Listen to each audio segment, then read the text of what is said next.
আপনারা দেখছেন এফটিভি, কথা বলে সত্য ও সুন্দরের পক্ষে।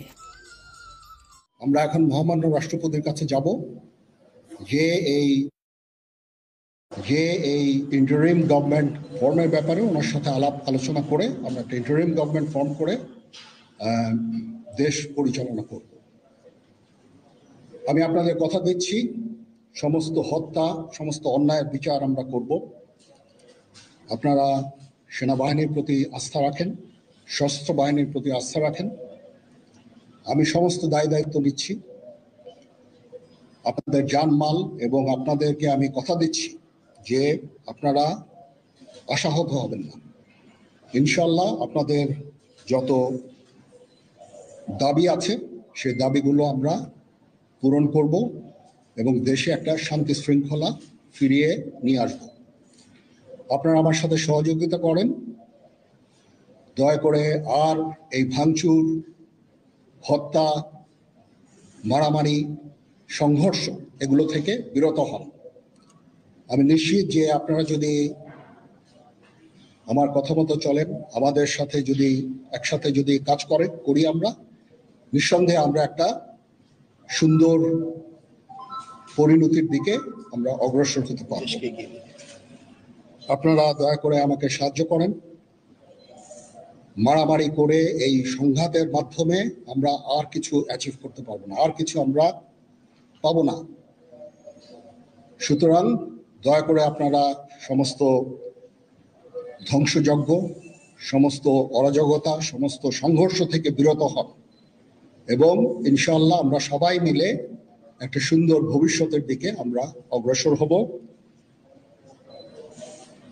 প্রতিটা হত্যার বিচার করা হবে, প্রতিটা অন্যায়ের বিচার হবে। আমরা আজকে সুন্দরভাবে কথা বলেছি, সমস্ত দলের প্রধান দলের নেতারা এখানে উপস্থিত ছিলেন। আমি ওনাদের ইনভাইট করেছিলাম এখানে, ওনারা ভেরি নাইস অফ দেম যে ওনারা এসেছেন, অ্যান্ড আমরা একটা সুন্দর আলোচনা করেছি এবং এই আলোচনাটা ফলপ্রসূ হবে বলে আমি মনে করছি এবং আমরা একটা সুন্দর একটা ইন্টারিম গভর্নমেন্ট ফর্ম করে আমরা দেশ পরিচালনা করব। মাননীয় প্রধানমন্ত্রী পদত্যাগ করেছেন এবং এখন একটা ইন্টারিম গভর্নমেন্ট ফর্ম করে আমরা আমাদের কার্যক্রম পরিচালনা করব। আপনারা একটু ধৈর্য ধরেন, আমাদের কিছু সময় দেন, ইনশাআল্লাহ আমরা সবাই মিলে সমস্ত সমস্যার সমাধান করতে সক্ষম হব। আপনারা আর এই সংঘাতের পথে যাবেন না এবং শান্তি শৃঙ্খলার পথে ফেরত চলে আসেন। আমাদের দেশের অনেক ক্ষতি হচ্ছে, অর্থ সম্পদের ক্ষতি হচ্ছে, জানের লোকজন মারা যাচ্ছে। তো এগুলো থেকে আপনারা বিরত হন এবং আমাদের সাহায্য করেন। আমি সমস্ত দায়িত্ব নিচ্ছি, আপনারা আমাকে সাহায্য করেন। সবাইকে ধন্যবাদ। আল্লাহ হাফিজ।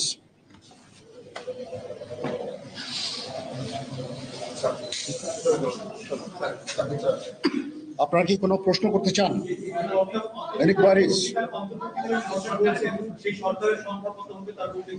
এখনো এটা না, এটা খুব আর্লি স্টেজ। আমরা যাব মহামান্য রাষ্ট্রপতির সাথে যে আলাপ আলোচনার মাধ্যমে এটা আমরা করব।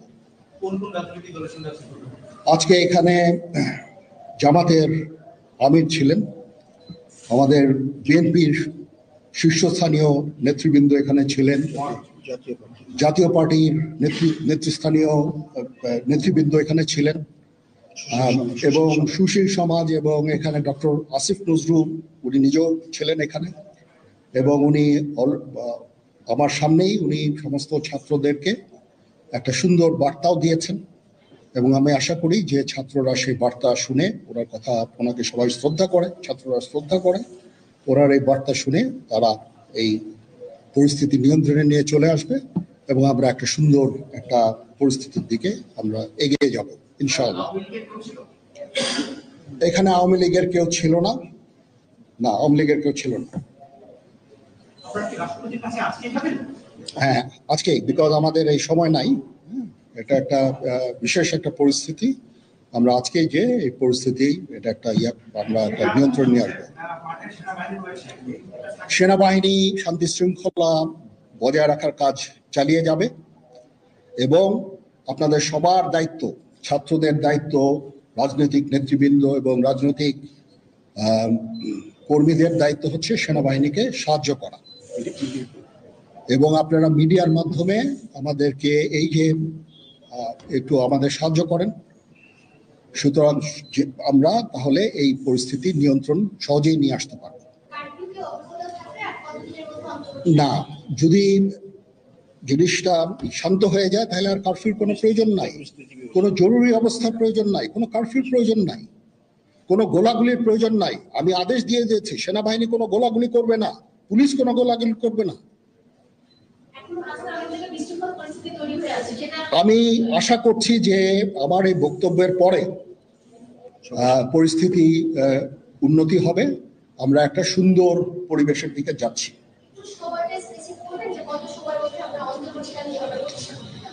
আমরা এটা না, আমি আজকে রাতের মধ্যে একটা আমরা সলিউশনে যাওয়ার চেষ্টা করবো, বাট আমাদের হয়তো 2-1 দিন সময় দিতে হবে।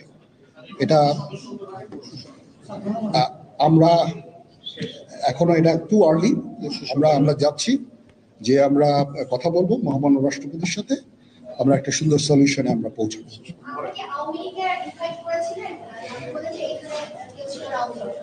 পরিস্থিতি ছিল খুব কম, সময় খুব কম ছিল।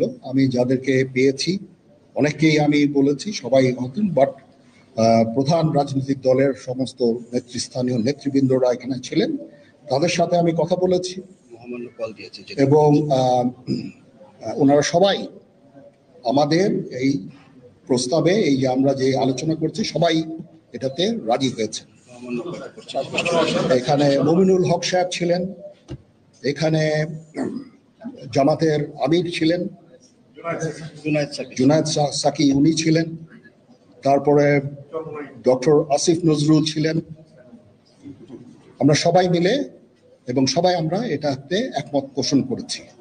এখন ছাত্রদের কাজ হচ্ছে যে শান্ত হওয়া এবং আমাদেরকে সাহায্য করা। আমি তো বলছি এতক্ষণ আমার এই বক্তব্যের ছাত্রদের প্রতিনিধি বলতে আমি এখন ওনাদের কাউকে পাইনি। আমি ডক্টর আসিফ নজরুলকে রিকোয়েস্ট করেছি, যেহেতু ওনাকে ছাত্ররা শ্রদ্ধা করেন এবং উনিও একটা সুন্দর একটা ভিডিও মেসেজ উনি দিয়েছেন ছাত্রদের জন্য। আমি আশা করব যে এই ভিডিও মেসেজটাও কাজে হবে, কাজ দিবে। এইভাবে আমরা কাজ করে দেব। সবাই ভালো থাকেন, সবাই ভালো থাকেন, সবাইকে ধন্যবাদ। এখানে আপনারা যত প্রশ্ন করতে থাকবেন আমাকে দেরি করাবেন। It is too early, it's too early. আমরা কাজ করছি, আমাদের একটু কাজ করতে দেন, একটু সময় দেন। আমরা একটা সলিউশনের মধ্যে আমরা যাব ইনশাআল্লাহ। হ্যাঁ, আপনারা সবাই যারা আন্দোলনরত, যারা ছাত্ররা আছেন, আন্দোলনরত যত লোকজন আছেন, দয়া করে ঘরে ফিরে যান। সবাই ভালো থাকেন, আল্লাহ আমাদের মঙ্গল করুক। আল্লাহ হাফেজ।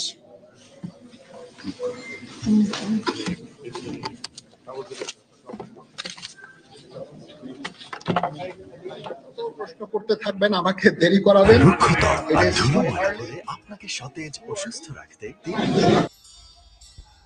এতক্ষণ আপনারা দেখেছেন এফটিভি কথা বলে সত্য ও সুন্দরের পক্ষে। সুপ্রিয় ভিউয়ার্স, অনুগ্রহ করে আপনাদের সুপ্রিয় এফটিভিকে লাইক, ফলো অ্যান্ড সাবস্ক্রাইব করে নিন। সুপ্রিয় ভিউয়ার্স, অনুগ্রহ করে আপনাদের সুপ্রিয় এফটিভিকে লাইক, ফলো অ্যান্ড সাবস্ক্রাইব করে নিন এবং আপনাদের সুপ্রিয় দৈনিক শুভবার্তা এবং দৈনিক সবুজ আলোর ফেসবুক পেজটিকেও লাইক, ফলো করে নিতে ভুলবেন না। ধন্যবাদ আপনাদের সবাইকে।